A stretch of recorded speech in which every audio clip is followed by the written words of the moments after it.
Well, I'm here with Randy Hyden, and this is really the first of these kinds of conversations that I'm going to be inviting our community into. So I call this the art of the inclusive conversation. And rather than try to explain, what these kinds of conversations are, we're just going to have, we're just going to ask powerful questions and go back and forth. I have some questions that we started talking about on social media, Randy, about unconditional love, which is the topic, but we don't have to stick to the topic. That's the beautiful thing about it, because wherever this goes, these conversations are like an improv.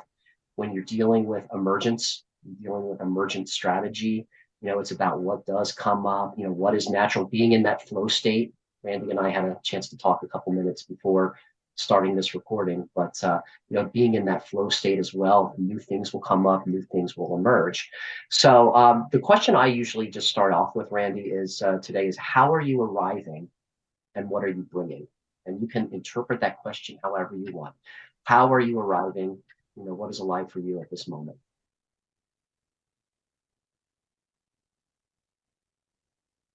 That is really cool because that got me to pause just for a moment Mhm. instead of we going with a continuation of all the ideas that we had before you pressed Mhm. record. I'm arriving with a sense of wonder, a sense of gratitude, optimism, hope. Um, for the those of course who are watching this have no idea. We had a great conversation last time, Mhm. and I felt invigorated after that one and the way things were going. There's all signs are leading towards another encounter with Mhm. you that's going to leave me in a better state than when I arrived. Mhm. Mhm. So yeah, that's how I show up. That's how Great, I am right now. great. Thank you, Randy. Are you complete with that for the moment? Yeah, it's comfortable. Excellent, excellent. Thank you, Randy. Yeah, what's very alive for me as well is the interactions that we have been having on social media and the conversation we had, face to face virtually last time was just the powerful questions you ask and the life experience that you bring. So I've been really looking forward to this conversation. I wanted to reflect back to you that I appreciate the depth, just how quickly we get into the depth of it. Just within, I think we were just talking for like 5 or 6 minutes before we started this recording, and already we were getting into spirituality. We were getting into, ideology, and all of that. So I wanted to reflect back that is something that's very exciting to me, and I'm really, I'm really looking forward to exploring this notion, this idea of unconditional love, which I think we all need right now, and we all need to explore that. So to answer my own question, I'm arriving feeling very excited. I'm coming off of a very, very busy week where I had shared with you before the recording. My team will be going to a conference next week where we will be sharing dramatic improv skills and some of these facilitation skills to help bridge the gap between mental health providers and mental health consumers. So I feel like there's a lot of correlation with the work you do, with sobriety and with the work that you have done. So I'm looking forward to exploring how um, unconditional love, ties into all that we're doing. So yeah, so the way these conversations go is that, it's not so much about strategy. I don't know where this is going to go. It's an improv in itself. So yeah, so we're just going to kind of ride that energy and stay in the flow. And when we get to the end of it, we'll wrap it up and ask, well, what was the value of today? Who do we trust enough to share this conversation with? So yeah, so that's where it will be going. So yeah, Randy, is there anything that you would like to reflect back to me before I ask about unconditional love?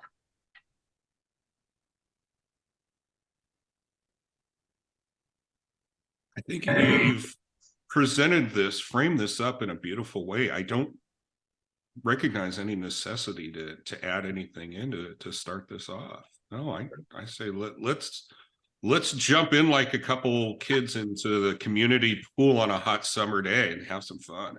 Absolutely. And that's what it should be. It should be fun. It's really and that's the thing too, especially with dealing with feelings and emotions. Sometimes it can be scary to be vulnerable. Um, One of the things that I've been exploring recently a lot is that I'm getting more and more comfortable with my vulnerability, and that can be fun. And I'm curious about that because I want to have more conversations like this. I want to have more conversations like this with you. And yeah, just let's see where the flow takes us.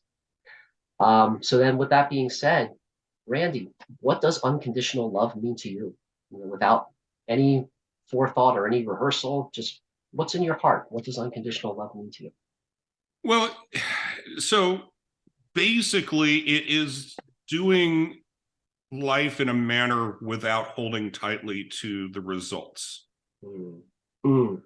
And what we were talking about a little bit before is like, we have educated guesses in life, but really, if we're going to get on this and stuff, so much of what we're going through in life and where we want to go to in life and such is an educated guess. Yeah. And of course, that means sometimes we're miscalculating. We have misinformation, we have incomplete information. In fact, actually, not just sometimes, but most of the time, that's what it is. So if I can step back and again, just realize that's the way it is, I can be in a bit of a more of a childlike nature. Mhm. Now, I can certainly be childish in my nature. I can be petulant. I can be a punk.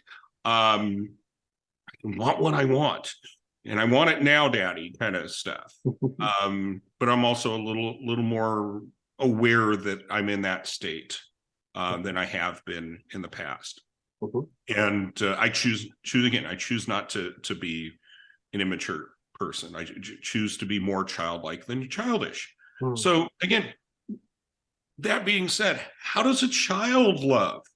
Okay, now Mm. again, there are children that are terrors and such, but on the majority, most kids have no hesitation to get up on somebody's lap and give them a hug, or Yeah. play with other kids that are again might have a different belief system, another ethnicity, whatever it may be.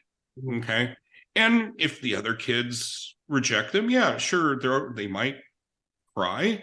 They again, their feelings are hurt and such as it. And I guess this is a little bit of the maturity about it as well, is understanding that hey, everybody's got their own perception on life. They've got their own narratives in their head and stuff. Mhm. Mhm. And my sense of childlike wonder may not be something that they jive with, and that's cool. I don't hold on again, man, this is back to holding on to the results. So I can act in a way that I believe is loving, kind, compassionate, caring, all those words under the heading of love. But the Mhm. unconditional part of it, the part of it that kind of makes it big enough that it seems, I don't know, I don't know, wishful thinking.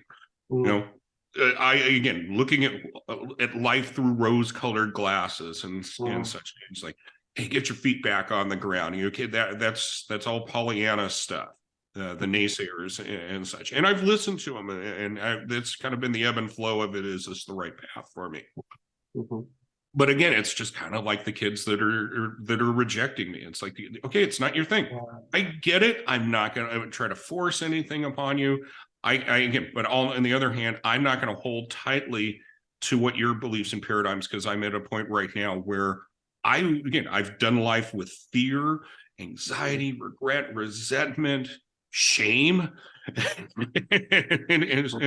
the abandonment wound is still with me and such, Mhm. but it's not as wide open, and it's not as, I don't know, raw as it had been in the past. Again, this is the kind of stuff that, again, every now and then I'm reminded that okay, I'm a human, I'm not perfect and such, as I have this idealized version of Randy and what is perfect and stuff, Mhm. or life is perfect how it's supposed to be. It's just Mhm. like, okay, all right, That's how it is. Fascinating. That type of intentionality of again, because I do want to perpetuate this attitude. Again, it's just trying to be much, again, like a child, and having, as the Buddhists say, the student's mind, the beginner's mind, and just go, okay, all right, what did we learn? And it's certainly, especially when I'm holding on tightly to an outcome. And again, I'm human. There's certain things that I like, and then usually they have in some shape or form a connection with security and survival. So again, when those things are threatened, I can get defensive, maybe even aggressive at times. Again, it's not as bad as it used to be, but it's just like, okay, what's really going on right now? And I can be and what I'm getting at with this part of the answer is, and I'll close it with this: everything I've talked about being directed with it. Can I be kind? Can I be compassionate? Can I be patient with myself as I'm guessing my way through life? Yeah. And that's really, truly, to me, some people say you have to love yourself before you can love others. Maybe so. In my case, people love me unconditionally, or at least a lot more unconditionally than I was on myself. They were much more patient and kind and forgiving of Randy than I was. And it demonstrated to me a way of being that I slowly started being less hard on myself. Little more, I guess, modeling what other people doing with me, and letting people love me. And again, if you're going to love me, you got to love me in a certain way. Yeah. If you really love me, Dad, you're going to buy me this. Right. Yeah. Those conditions. Yeah. Yeah. And again, that's the word. It was conditional love. And I was very, very fortunate. The people around me go, Randy, I love you unconditionally, but you're not getting a pony. kind of stuff. So again, they were demonstrating what I interpreted as having a much higher level of emotional intelligence, and it was quite attractive. So again, I wanted a little bit more of that. It's been a long process. By the way, everything I'm talking about, my sobriety is 16 years plus. So we're talking about, a lot longer than somebody told me that I would get this with me. I would find it attractive. But if they told me it was going to take this long, I don't know. I might not have put in the effort. So that's another thing in recovery terms. And so you don't need to be in recovery to understand that it's very, very common, the one day at a time paradigm. Yeah. Yeah. And that, I believe, is beneficial for everyone. If just today, can I be a patient guy? Can I be a kind guy? Can I be a compassionate guy towards myself and towards others? That's what I choose today. That's my intention that I set every day. And what's cool is, even though some days, again, it doesn't seem like it, I am making progress. And that's what's, I don't know, kept gas in the tank for me to keep it up. Yeah. Yeah. So, good question, long answer. Thanks for, if anyone listen to this, thanks for hanging on and get to the point. Yeah, no, what comes up for me too, Randy, with that is that, especially when holding the space, for someone to really explore and to really, delve into their answer. I found myself a lot of times, wanting to respond or wanting to add something in there, and just being able to back off and try to put my own thoughts out of the way and just be present to what you're saying. What was really alive for me as you were speaking was the relationship to self, the relationship to play. Really kind of considering, what is the child's life like, before, this need to protect or this need to survive starts to creep in. So there's a lot alive for me there, and like you were saying that we're all really just doing the best we can with the education, with the educated guessing that is available to us. There was a great line from a movie that wasn't very well known, but it came out in the '80s. It was called Crazy People. It had Dudley Moore in it, Daryl Hannah, and one of the lines that came from that. Daryl Hannah, who had been in an institution for a while, the line that she said was, certainty is just bullshit. We're all just pretending.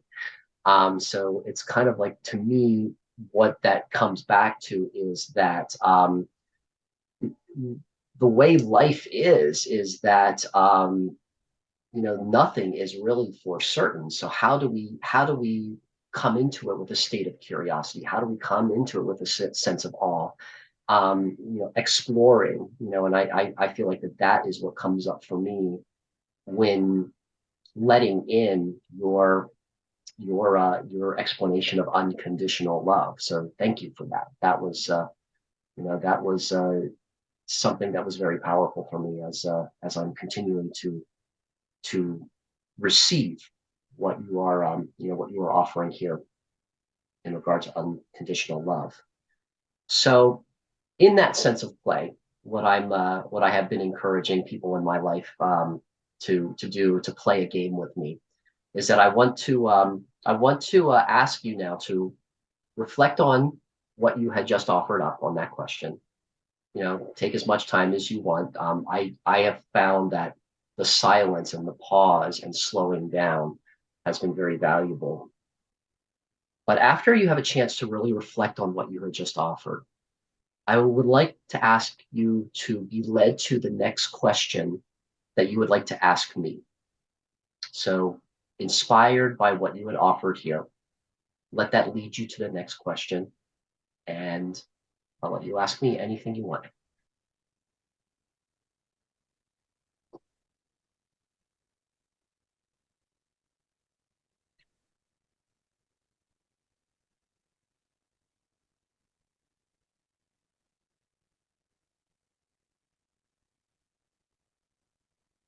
So, Mike, on the topic of unconditional love, what aspect of unconditional love is most valuable to you?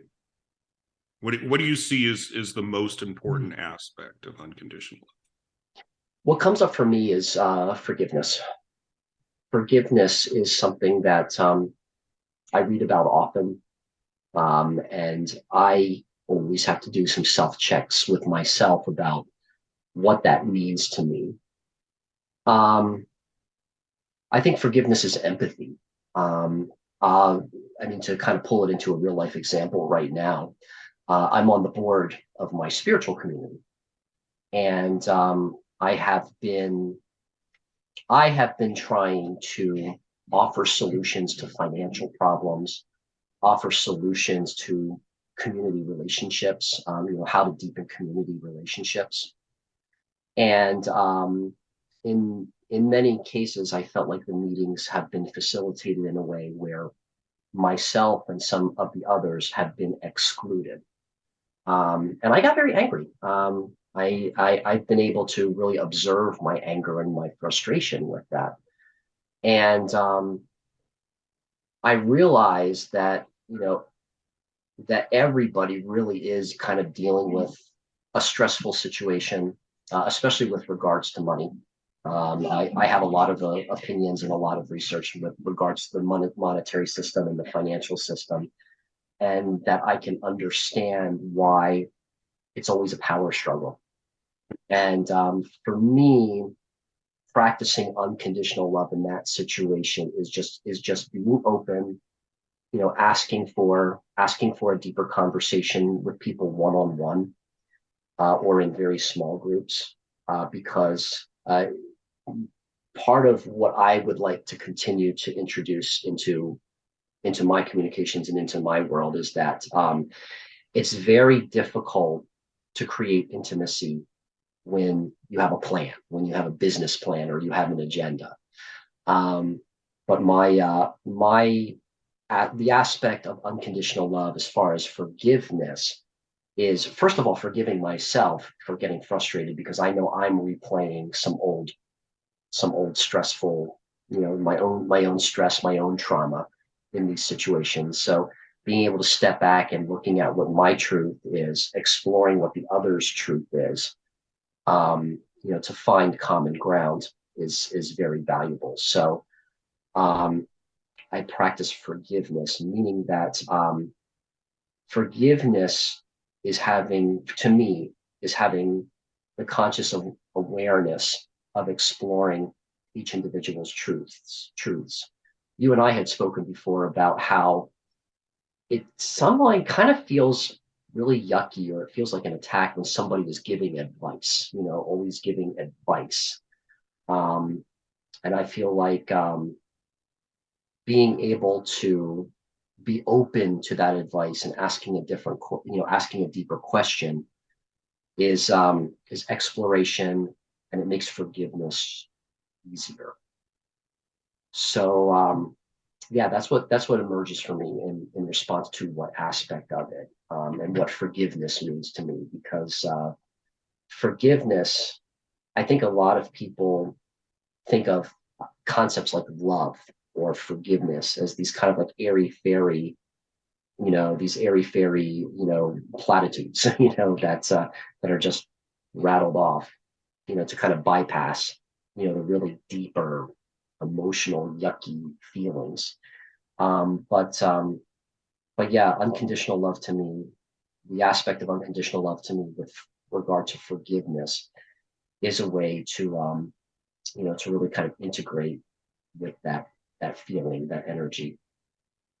So yeah, that's what comes up for me, which actually naturally dovetails into the question that I wanted to ask you next, Randy.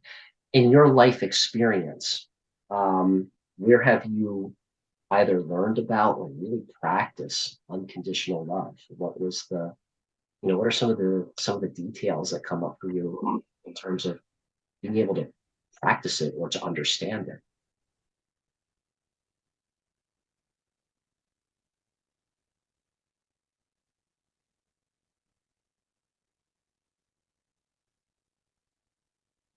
Well, it it started with a very powerful question and follow-up question. I was about 7, 8 months into sobriety and really was in a bottom situation, much more of a bottom than when I recognized the desire and the need to stop drinking. Basically, what I had concluded that I couldn't do life sober, nor could I do life as an alcoholic. And so I just can't do life. I am a total failure. I am a loser. I am, again, of all the people that I had put down to lift myself up psychologically, I was that person. It was basically greatest fear. Fear was becoming more and more prevalent in my thought process. A lot of self-pity, kind of stuff, but still, nonetheless, overwhelmed with emotions. And again, the logical part of my mind is like, well, maybe I should just end my life. Mm. And I'm very fortunate. A gentleman, also by the name of Mike, asked me this question. I remember we'd gone to an AA meeting where afterwards we're driving down the freeway. I know exactly where it was. And his question was to me, Randy, if you can't love yourself, will you let God love you? Yeah. And my exact words were, I guess that's not too big of a request to ask. Probably said with a little more stuttering than I just did, right? But again, to just consent to let somebody love me. Again, even if it's a concept that's bigger than Mike's face, the person asking the question, God. And then the follow-up question was, good, can you let God love you through this fellowship? And that definitely was tightening the jaw and such, because that I had a glimpse of already. People, again, making very good suggestions, good advice towards me and such, but I knew more than them. And in the time I didn't realize it, but now in reflection, sometimes I didn't even feel like I was worthy of what they were suggesting and such. But basically it meant that I had to be vulnerable. I had to be open. I had to do things that I never had done before in my life. I had protected my persona so much. My first and foremost thing was to establish to myself in the world that I was smart, I'm strong, I'm successful. Just all the opposite of what a loser was. What really, again, reality was me, that I was in need I just didn't have the desire of having this authenticity that often gets referred to as vulnerability. And yeah, I said, okay. And then again, as I joked about, again, wanting people to love me, wanting God to love me, as I thought was appropriate, and being shown, no, I love you unconditionally. No matter what you do or don't do, Randy and stuff, it's not going to change. You can't blow it. Period. That's again, that's the absolute here. But everything else is open. You can, there's no shoulds and no shouldn'ts in this relationship. Mm-hmm. And again, it took a long time for me to understand that no shoulds and shouldn'ts is really the antidote to blaming myself and blaming others.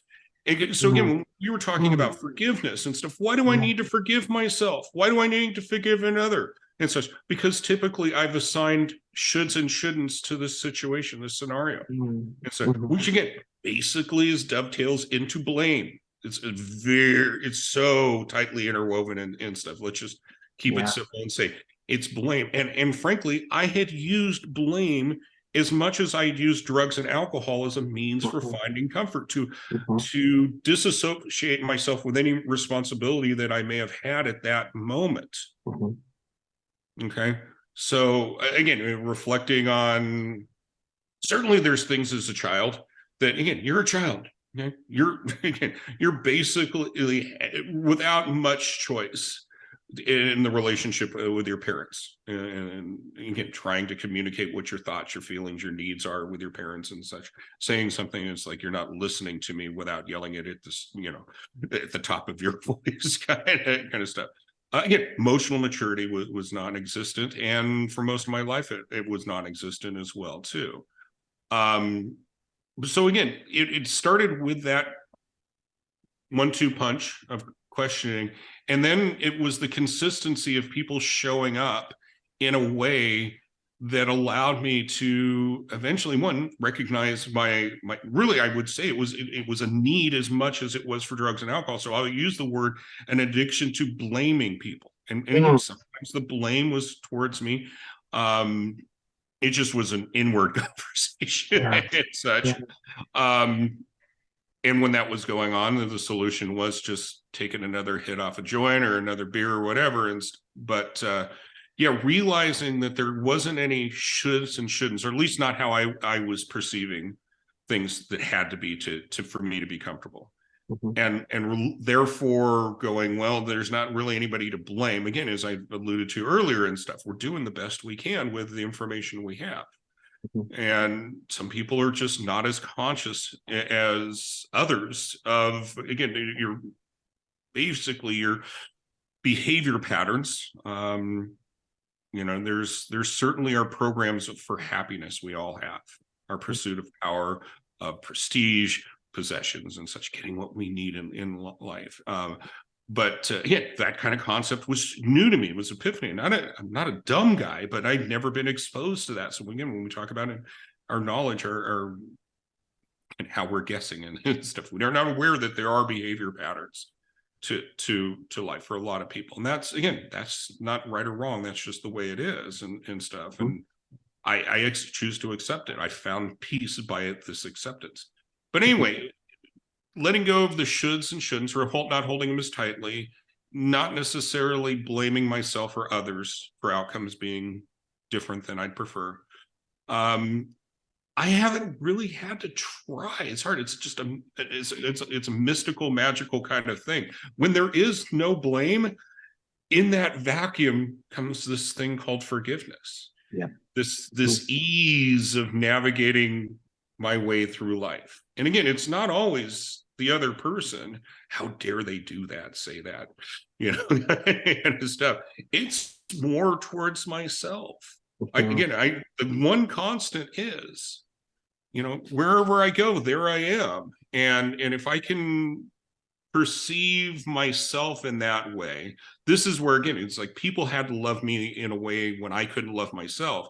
But now, because I am more patient and kind towards Randy, it is also, it's like a cycle. Now, again, as I express myself when I interact with other people, it's real easy for me to be, or again, comparatively, it's much easier for me to be patient and kind and forgive. And again, just basically not put a bumper sticker on somebody's forehead of some kind of label, winner, loser, whatever. Again, it's not necessarily also either this blaming or attacking people and such. It's also not putting people on a pedestal as much as I used to be as for, because usually, again, if I've got you on a pedestal and you show for some reason that you're not as exalted as I've considered you, again,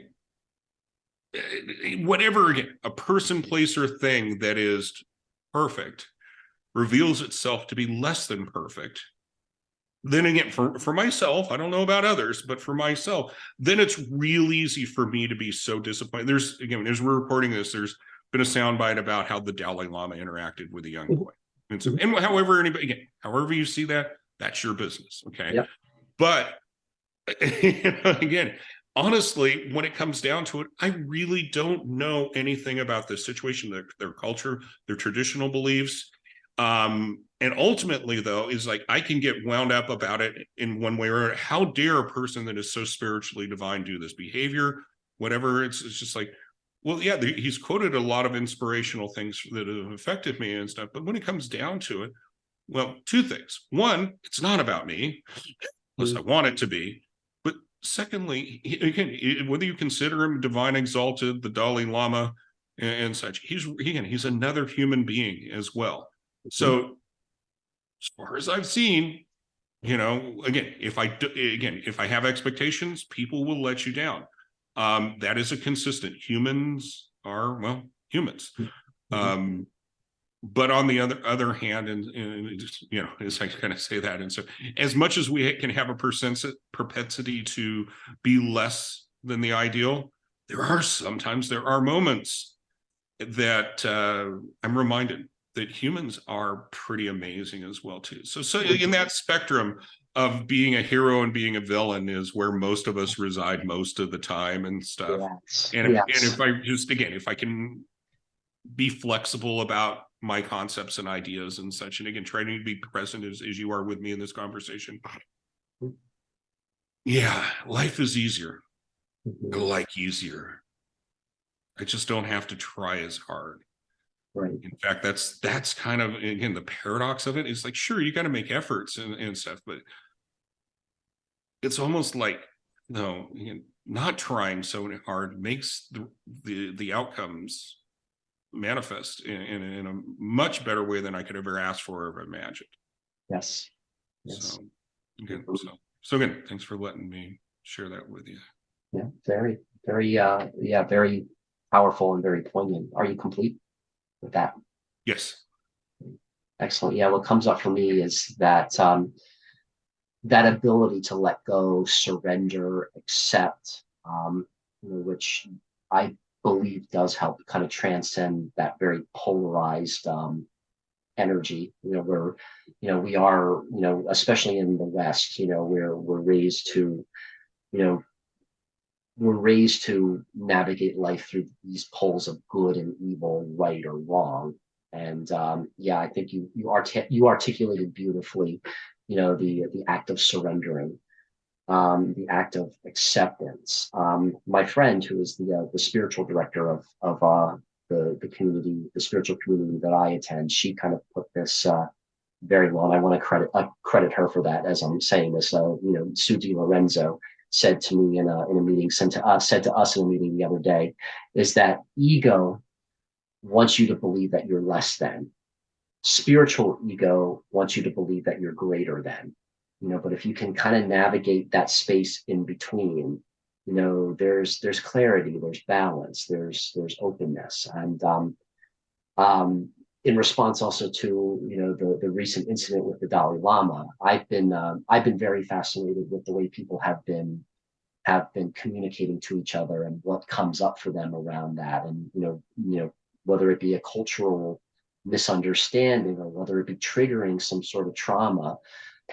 It's been interesting to see some of the some of what's starting to bubble into the surface, with something like that. So that's what comes up for me in response now to receiving again, what you were offering with regard to the question of the real life experiences with unconditional love. So I'm going to ask you once again, Randy, to take a moment, catch up with everything you just shared, and I'll let you spin that into the next question towards me.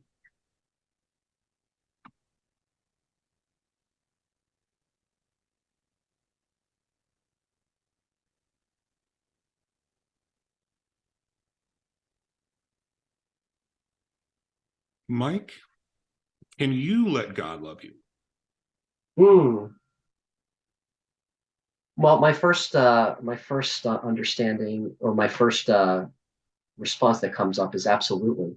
Um, and this is where I know there's a lot of dissent and a lot of conflict, but where most people see God, I see us, all of us, um, and that's really the deeper conversation.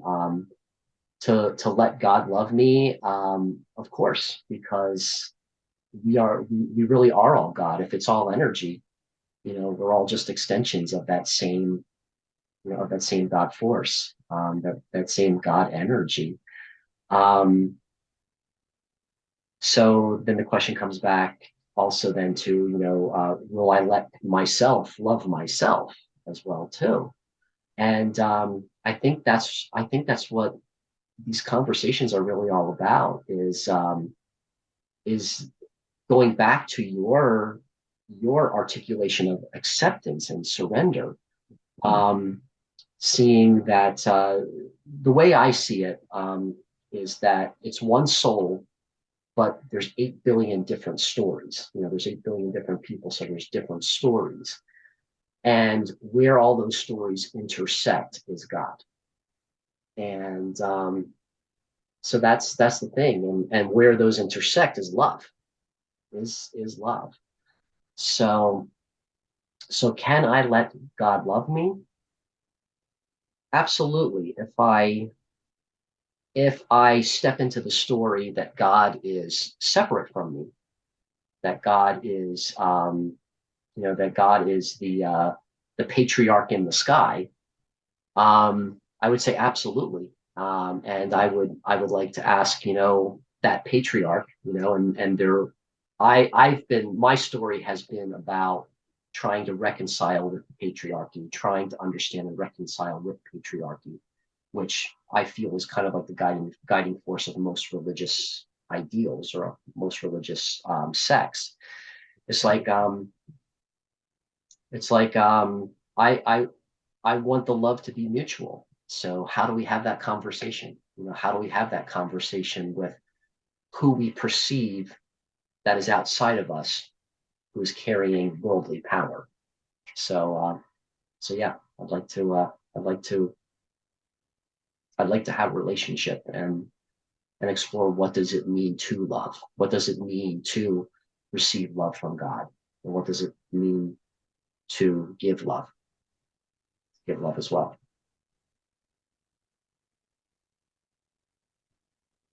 So is that a question you're directing towards me? Uh, no, I think I want to catch up with that for a moment. But Yeah. Again, because I would have thrown yeah, the boomerang over to you. But yeah, yes, please yeah, excuse me for interrupting, but I'd love to hear you expand upon that. yeah, yeah. Um, yeah, why don't I ask you to reframe the question? What question would you like to dig in there with? Well, I mean, I believe really kind of the crux of when a question like that's asked Mhm. is, what is God to the individual? So again, Mm, is it a patriarch? Is it nature? Meaning mm, again, universal, the cosmic, and such, or again, can God be found in the eyes of a newborn babe? Um, you, you know, um, I have my answer to that, but I'd love to hear yours, Mike. Can you elaborate a little bit more on your concept of God, higher power? Mm. I've explored that question a lot, Randy. To me, and I've had a lot of spiritual experiences. I've had a lot of transcendent experiences. Um, what people would describe as multidimensional experiences as well too. But to me, to me, what what I think of when I think of God is just the pure energy. I think of the constant movement in the void. And through that movement in the void, we can create different stories, different scenarios, different symbols that we think relates to God, or what we can think of the most powerful symbols that we as an individual, as we as a person, whether it be from cultural conditioning or from a more personal experience, we create the symbols. But for me, God is transcendent of those symbols, so that it's an energy. It's the ability to have unlimited creation, and at the end of the day, uh, what God means to me is seeing the God in each other, seeing the God in every eye. Um, my life journey has been about understanding the difference between sovereignty and authority. To me, authority is something that wants to be separate, although that's an illusion. You can't be separate from all that is. Authority needs to be right. Um, Sovereignty already knows that we are all God. We are all that life energy, and yeah, that is the best words I can come up with at this moment to really articulate what God is to me. Okay. And then everything being said there, is that all that synonymous with love? Yeah. Which now, like bullet point 3 is, how do you articulate love? Mm. By turning off my head and speaking from my heart. And I don't exactly know how that works yet. Sometimes it's just a matter of my saying, okay, I'm going to drop out of my head and into my heart. Whatever comes out, comes out.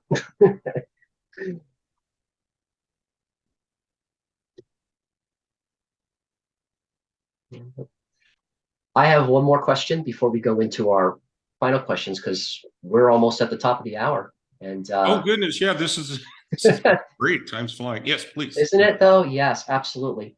What does unconditional love make possible? Oh gosh, I think it is the catalyst for the impossible. Mhm. Oh, wow. Yeah. Yeah. Well, let's take something again, instead of something that's so, I don't know, huge and almost so much like it doesn't mean anything and stuff, to put it into more practical words Mhm. and such. So again, as you talk about forgiveness, Mhm. it's impossible to forgive this person for what they've done. Mhm. Impossible. Okay. And then the next thing you know, somebody forgives me when I Mhm. thought I've committed something that I thought they'd never forgive me, and two, I couldn't forgive myself for. And maybe I didn't want to forgive myself for it either. Some kind of penance was being paid by the self-torture of Mhm. carrying that around. But again, people loved me when I couldn't love myself. And in the process of the 12 steps of recovery, there's a point, it's the 9th step of making amends to people. And when I went to people and said things basically like, I screwed up terribly. I am terribly sorry. What can I do to make amends and make this right?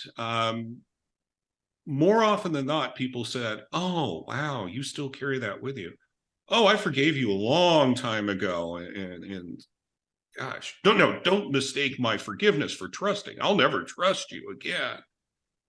But I've forgiven you. I don't carry that with me. But it seems like you carry that heavy load, Randy. And if I can do anything to assist you in setting that down and moving forward, again, no, this doesn't mean we're friends again, but know that you just basically you're free from this story.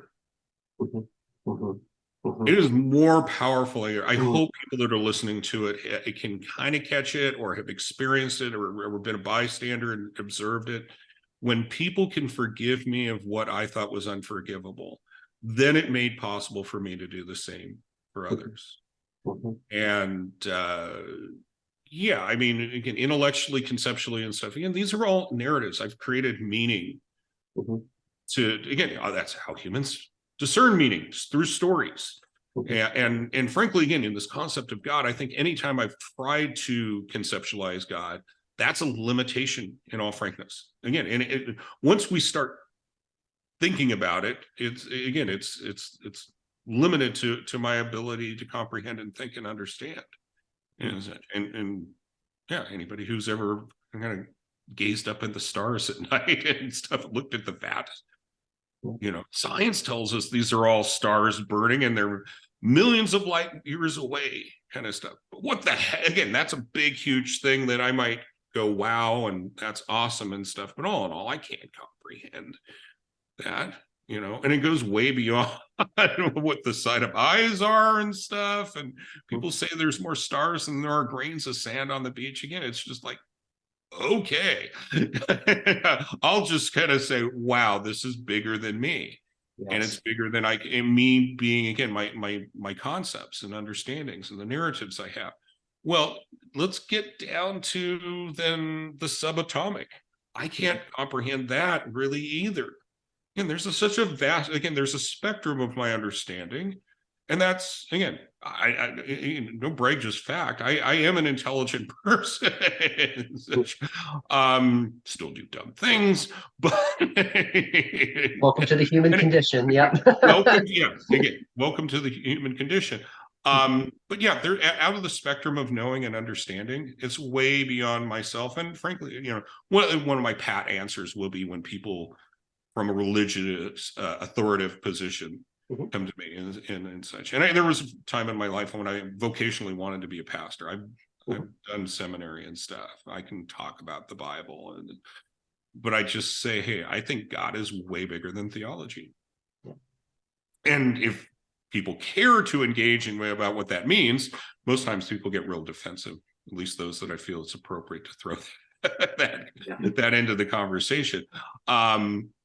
But yeah, then what I've just expressed here, again, it's bigger than theology. Again, at least the way it was presented to me, is connecting the dots. That seminary was, God's word is inerrant. Okay, this is, again, it all supports itself. It's self-evident truths, which, hey, okay, I'm not here to dispute that fact. I'm just here to dispute that how we're connecting the dots is very limited. And such much, I guess, if we're going to apply our limitations of understanding to things like disease, or even, hey, this is being recorded on Zoom. We're on pretty far parts of, and even in the United States, and of course, this could happen internationally. Well, you're 3 hours ahead of me, kind of stuff. Now, not to get into the whole thing of space and time, which again is really a rabbit hole that can go on way too long for most people, but I enjoy it. Me too. It's just to take it a step or two back, and it's a lot less personal and stuff. That as much as we have our own personal theologies, our beliefs and stuff there, again, I can understand by me trying to frame it up and trying to articulate it and such, I'm placing limitations on the possibility. So that's what, again, in closing, when I say the possibility of the impossible, again, I have ideas of what's possible and what's impossible and such.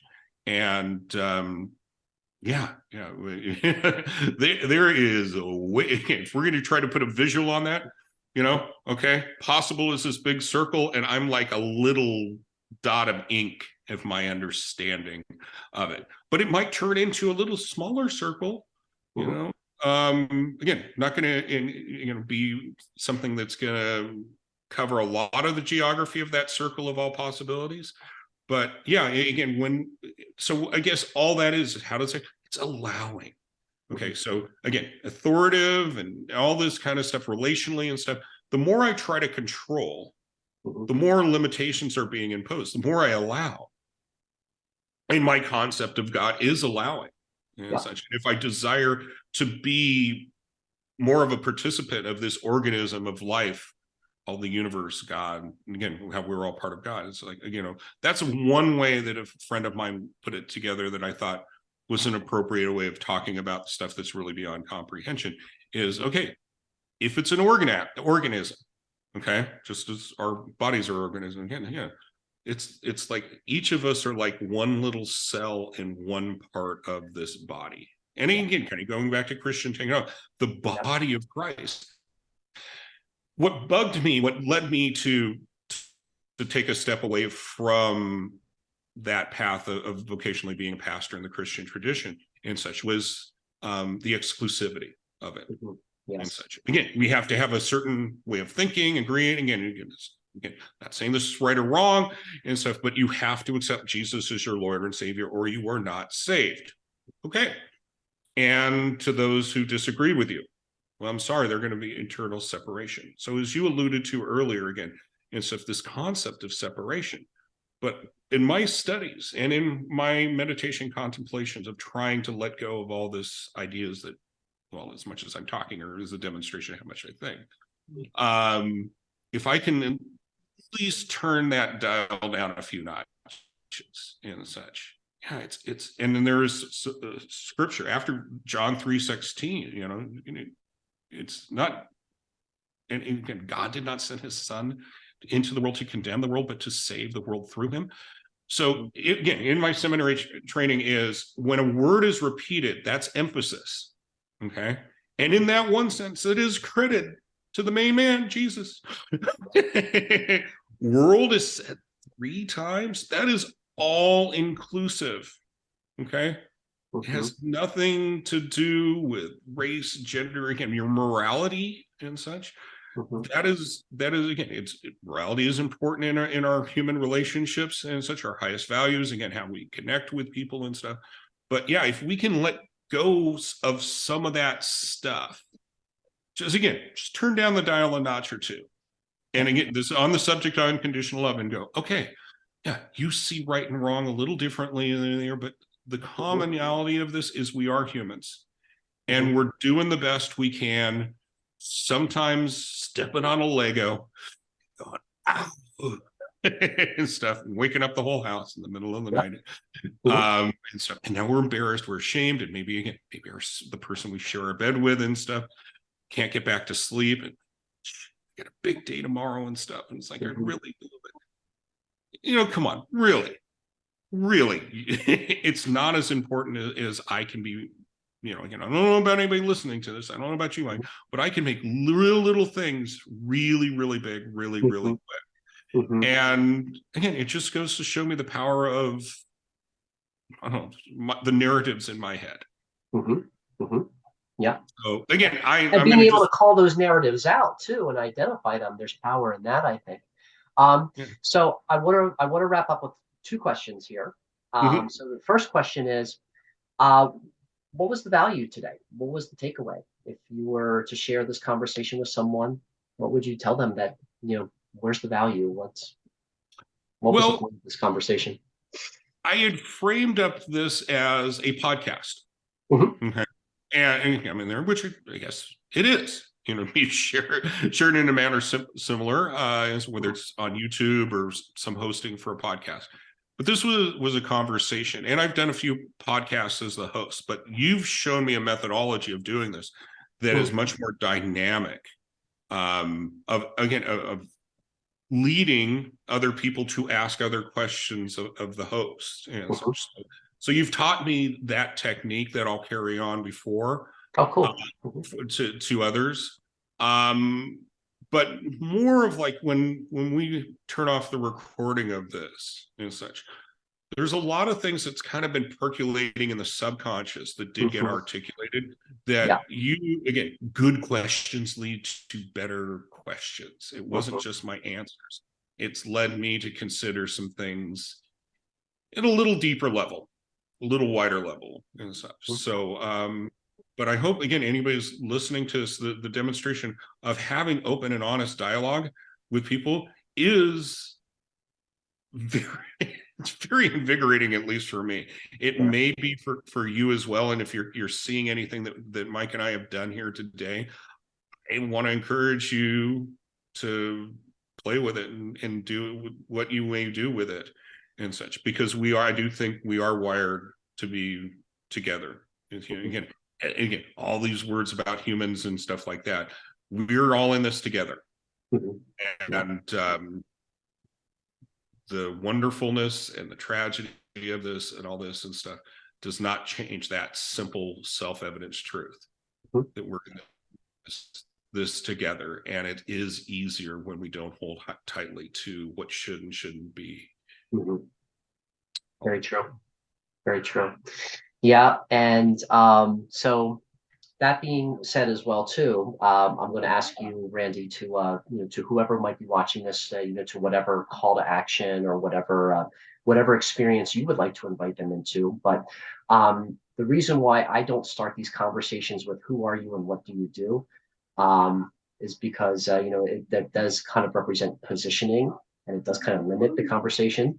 But now I would like to ask you, now, who are you and what do you do? And ideally, someone watching this, how would you like to connect deeper with someone who might be watching this?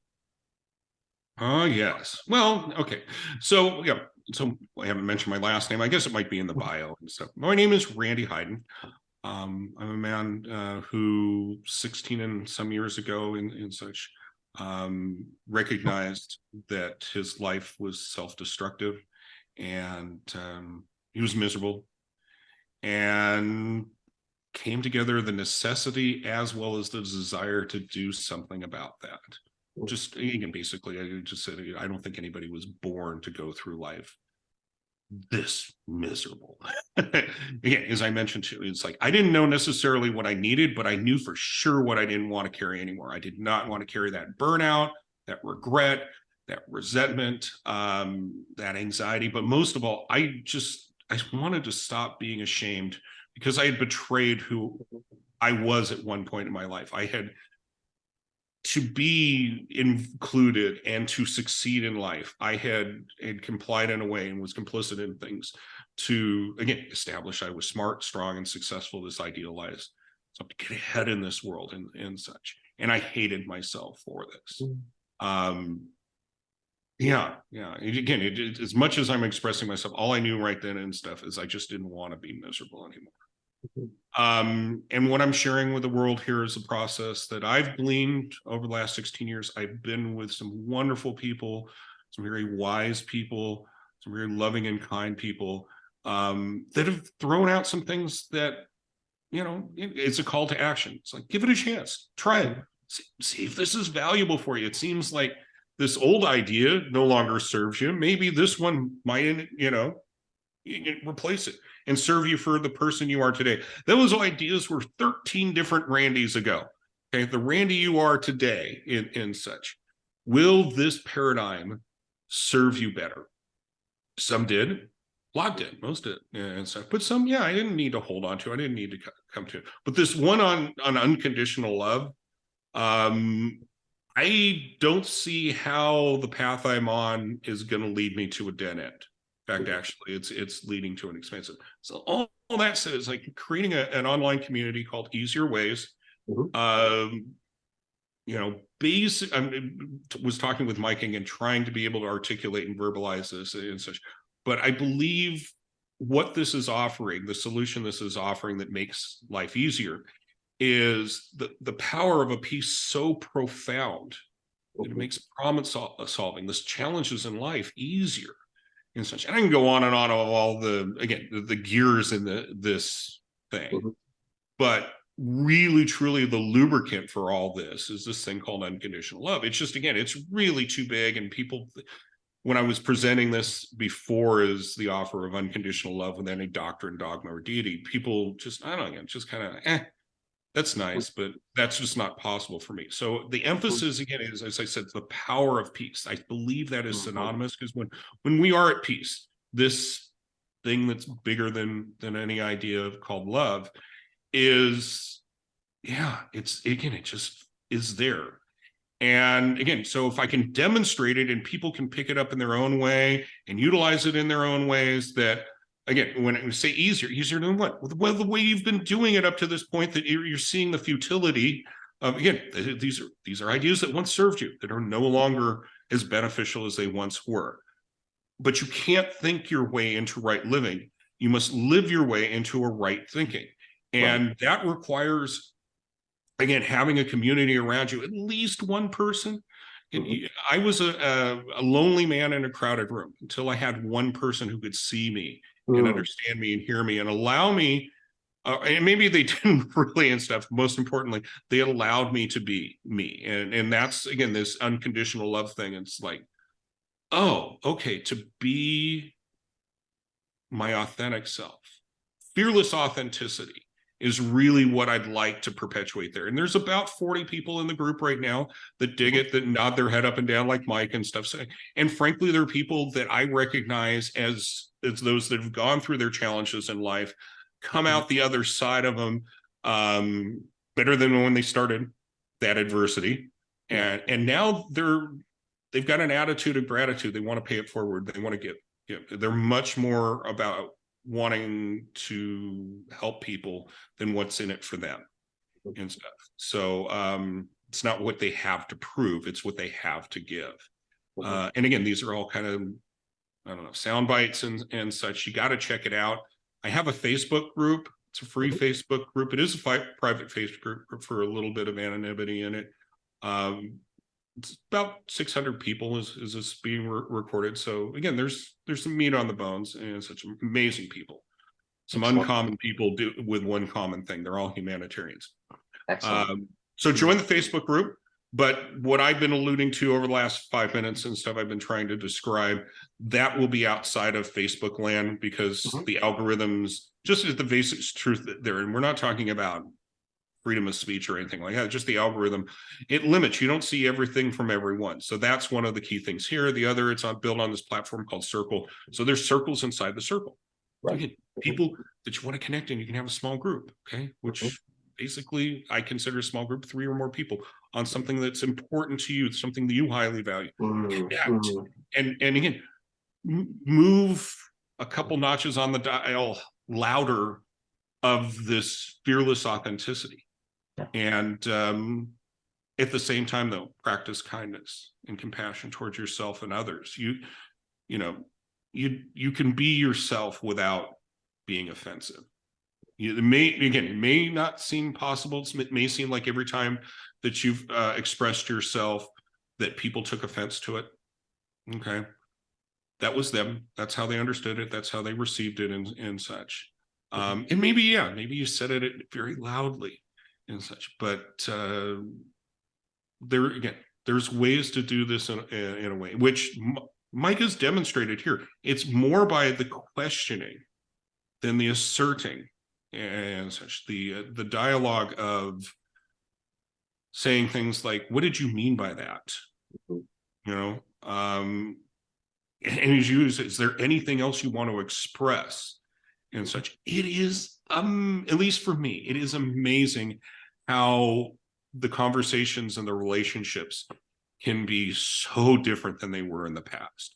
So again, that's what I'm cultivating in there. There's coaches, there's courses, mentors. There's a lot of components involved with this, again, that I could go on and on about and such. But again, it's meant to be an online refuge from ignorance, intolerance, and hate, so people can feel safe enough to, again, do this expression, which this communication that is not just speaking, it's listening. But getting to the point where, again, your life matters, other people's lives matter, and then it goes from there. So that's the thing where also it's an adventure and stuff. Where does it go from there? And again, individually or collectively. So again, it's called Easier Ways. You can find us on Facebook, and my name is Randy. Great. Thank you, Randy. And I'm going to wrap up with this because this ties into to my work as well, too, with those small group communications and those deeper communications. I believe that the time we spend investing in that and investing in each other can literally change our financial system, and it can change our global power structure as well, too. So that's what the 2x2 algorithm is about. That's what that material is all about. So the more time we invest in each other, the more we learn how we can change the mechanics of our society, of sociology, too. So I'm just going to plant that seed here today. And Randy, thank you very much. Very, very rich material. I'm looking forward to sharing this with my community as well. So I am going to stop the recording. All right. Thanks, Mike.